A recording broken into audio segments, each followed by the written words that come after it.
Has anyone ever told you that polyurethane bushings are bad because they squeak? Well, surely you've heard that. I know we at DST hear that all the time.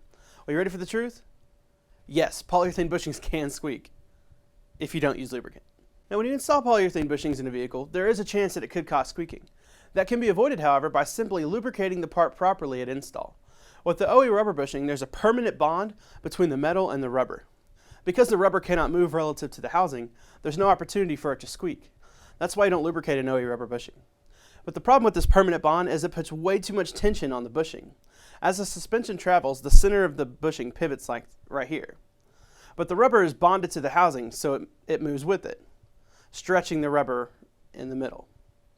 Well, once the suspension returns to normal, the bushing rebounds, and over time, this process will wear the rubber out, causing cracks and distortion. But with polyurethane, you have a free-floating design, which allows for the pivoting center without stretching or distorting the bushing.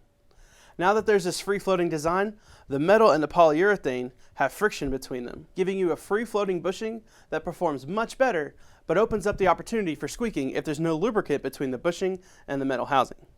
By utilizing the Formula 5 Prelube, you get the performance of an energy suspension polyurethane bushing without that annoying squeaking.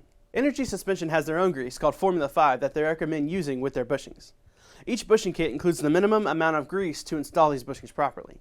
We do have these tubes available in packs of 3 for pretty cheap, so you could grab a few extra packets when you purchase your bushings to make sure you have plenty of grease to get the bushings installed right the first time.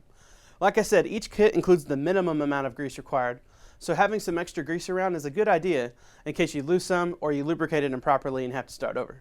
Alright, now this stuff is sticky, and I mean sticky, so you might want to use some latex gloves when you apply it because it's not coming off. So once your grease is applied to the bushing, it's not going to come off without a lot of soap and a lot of scrubbing. Now the grease is both waterproof and melt-proof, so you want to coat it liberally using as much grease as possible to ensure that you have complete coverage. Now, if for some reason you can't get your hands on this grease, you can technically use any grease that you want. You aren't going to hurt these bushings with any other grease. But the difference is longevity of the bushings. If you install a bushing with the grease that won't stay, you'll eventually have so much friction that squeaking will be the least of your worries. Now, marine grade grease would be the best to use because it's probably the most tacky and it's waterproof.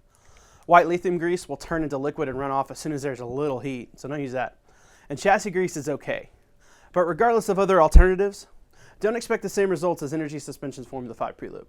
You can ensure the longevity of your bushings and a squeak-free ride by installing Energy's polyurethane bushings with the Prelube designed specifically for them. I'm Drew with Diverse Suspension Technologies. Ride smooth and drive hard.